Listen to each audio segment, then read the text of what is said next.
Muchas gracias por la invitación de discutir hoy con ustedes, especialmente gracias a Ana y Glenn y la organización de Caneco por la organización de esta importante conferencia. Y ahora yo tengo que hablar en inglés. This is a wonderful time for you all, and I wanted to, as Anna said, I just completed 5 years writing about your industry, and I wanted to try to convince you today that you are at the crossroads. When I was asked to talk about the new roads, essentially you have created in the last 20 years almost an entirely new industry. I want to step back for 2 seconds and talk what that industry looks like. Last year, for the first time in human history, 1 billion people took a trip across a foreign border. 1 billion people out of 7 billion. 1 billion trips. The gross global product for tourism was $6 trillion. That's with a T, $6 trillion. 1 out of 10 people on this planet works for tourism. This is huge. You are at the level of the financial industry, you're closing in on the energy industry, and for a good part of the globe, you're considered a pastime, not an industry. When I told my friends I was investigating the tourism industry, they thought it would take a few months. That's how quickly you have skyrocketed to the top. The clues are pretty much everywhere. If you notice, we just had this horrible shutdown in the United States of our government, and the only sector that got special permission to reopen was tourism.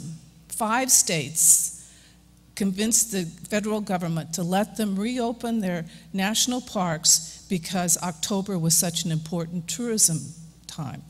And then look at Europe. In Europe, tourism sector was responsible for pulling a majority of those countries who were so indebted out of their problem, Spain just this summer. And I don't know if you notice it, but Greece, the private citizens, including Greek Americans, paid millions of dollars, collected and paid millions of dollars to put up billboards to invite people to come back as tourists. So you all are very, very powerful. But I would argue today that you're not using your power. And particularly an organization like yours has a voice that needs to be heard. Give you a couple examples that you all know very well here in Costa Rica. You're filling a void that I don't think has been recognized. For instance, medical tourism here in Costa Rica. The United States, as you know, is going through a new medical law. And by default, the tourism industry around the world, their ministries of health with their Ministry of Tourism, has filled that void, offering trips, particularly for Americans, but other people, to go to a country where they can get medical treatment for a small fraction of what they would have paid in the United States and gotten a great holiday out of it. You're doing that. You're falling into the void for environmental problems, particularly in the United States. And I don't see you sitting at the table of the big decision makers. So I hope in these few minutes I can explain to you that at this moment in history, when you're at such a crossroads, you have a voice, and it's your right and your responsibility to take it. Now, when I looked at the history of tourism, first I found there wasn't really a history. In 20 years, just 20 years, you all have skyrocketed to this top position. And why? Well, the answer is sort of obvious, but it took a while to figure it out. The Cold War ended. The Cold War ended, and half of the world was suddenly open for tourism. That's huge. That means most of Asia, China, Southeast Asia, most of Eastern Europe that had been cut off, even now finally Cuba, was suddenly open, and that doubled where you could travel. And then secondly, there was a big innovation in how you could travel. Airplanes can now fly across half the globe without stopping. Then, of course, we know about the internet revolution. Since the Cold War ended in the early 1990s and all these countries opened at the same time, we've all of a sudden got the World Wide Web, which made it easier to find the trip, a reduction in costs, and, of course, the rise in the middle class. Now, to tell this story in my book, which I love to show the cover, Overbooked, I looked at you all, your industry, in terms of cultural tourism, consumer tourism, nature tourism, and then the two giants, China and the United States. And it took me about 2 seconds to realize that my book on nature, my chapter on nature tourism, had to start with you all. And that's why it's so much fun to be here. I'll start with you, and then I'll move to France, which was the other. I'm just going to give you the good examples. You all know who you are, where you came from, the importance of getting rid of the military. I've heard that about 5 times in the last 24 hours.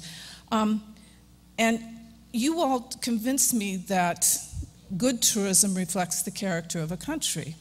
I'm really pleased that the person who follows me is the daughter of Gerardo Budowski, because he's one of the people I spotlighted as a pioneer in your tourism. And it's no accident that you have your previous president, President Arias, won the Nobel for ending the war in 1987 in your neighbor Nicaragua. You know all the ups, but you've had a few downs. You went through that period where the historians called the hamburgerization, where you almost lost a lot of your ecotourism because you're cutting down so many forests. And then, because of the way the global system works now, you almost lost it to a trade rule. Do you remember CAFTA, the Central American Free Trade Agreement negotiations? That's the first time I ever heard of ecotourism in Costa Rica, because I was covering it for the New York Times, and all of a sudden, Costa Rica refused to sign the agreement. Nobody ever does that in Washington. No country says no. So I go over to the embassy and say, what's the problem?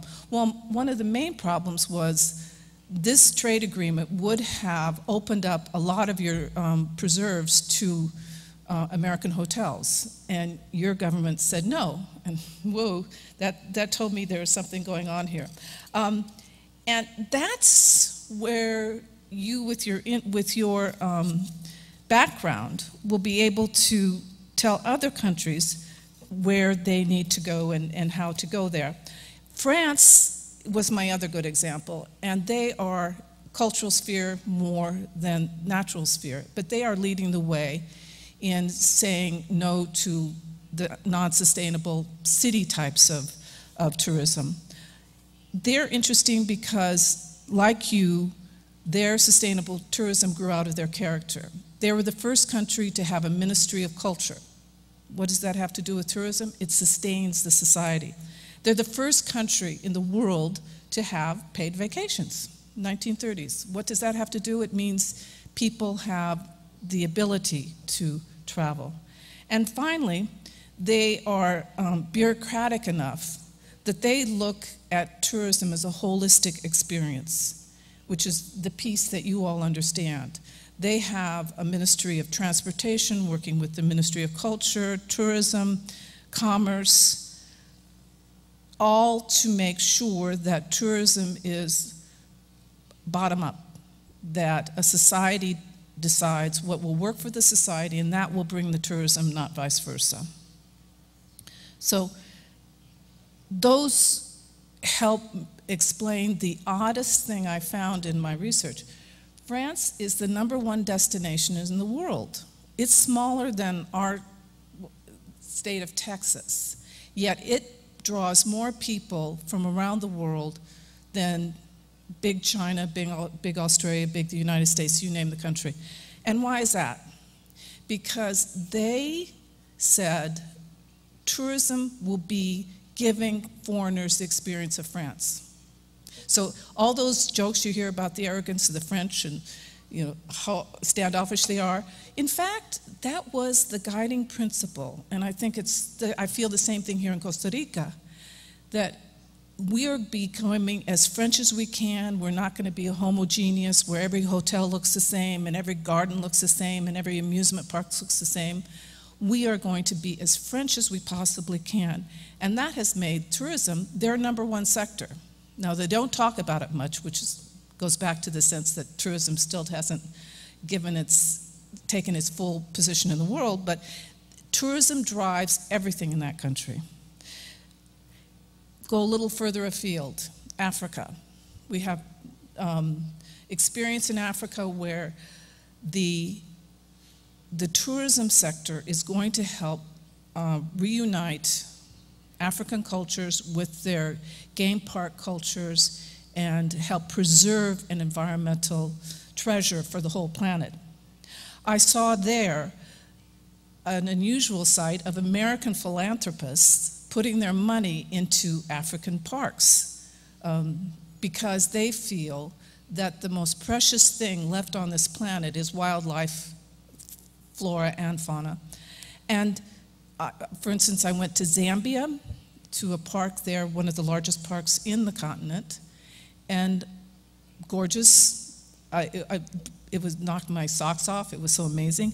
And I said, how do you finance this? And they had an angel, and this is what, an anonymous donor, and it turned out to be Paul Allen, who with Bill Gates was the founder of Microsoft.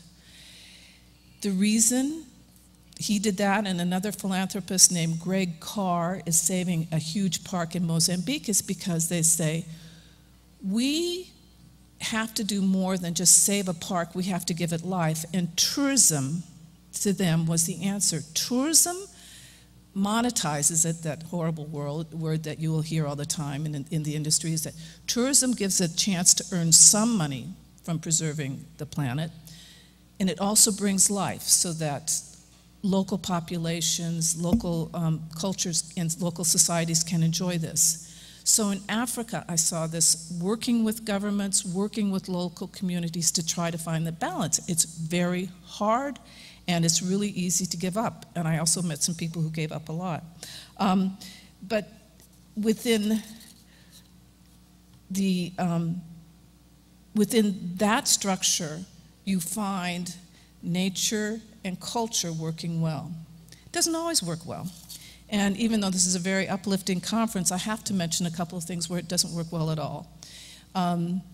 There are two passages in my book that have been pointed out a lot. The first is about you all, saying, and I hope you keep me an honest woman by keeping up with your ecotourism. But teeny little Costa Rica, I point out in the book, to this day, Costa Rica can boast a stunning diversity of flora and fauna in a country slightly smaller than the state of West Virginia. Costa Rica has more species of bird than the United States and Canada combined, more butterfly species than the entire continent of Africa, and is a biological superpower, boasting 200 reptile species, 200 mammal species, and an astonishing 35,000 insect species. And people say that's impossible. Now, on the bad side, I talk about the fastest growing sector of the tourism industry, which is cruise ships. Cruise ships are polluting the ocean, and I read this one paragraph about just what happens in one day in the life of a cruise ship. According to the Environmental Protection Agency of the United States, in one day, a cruise ship produces 21,000 gallons of human sewage, 1 ton of solid waste garbage, 170,000 gallons of wastewater from showers, sinks, and laundry, 6,400 gallons of oily bilge water, et cetera, et cetera. Those are two faces of your industry. And in order to support the better half of your industry, you have to be able to distinguish yourselves, right? And that will be part of this conference. You have one of the founders of the Global Sustainable Tourism Council is here. And that's the certification that I followed during the course of my work. And needless to say, I wasn't surprised that one of the leaders of that is a Costa Rican woman named Erica Harms. And if you live in a country like the United States, where it took 20 years just to get an organic label for food, you know that your tourism business will rise and fall based on your ability to distinguish the good from the bad. And then at the end of my book, I talked about the two giants, China and the United States. Remember I said France was very popular? It's so popular that just 2 years ago, more Chinese went to Paris than went to the United States, the entire country. Now, should we be worried about that? I spent quite a bit of time looking at the Chinese mentality here. This is a very young industry for them as well. In 1980, when he just assumed power, Deng Xiaoping gave a rather hidden series of lectures to his government about the importance of tourism. I was shocked to find this, 1980. He said for three reasons. The first was obviously economic.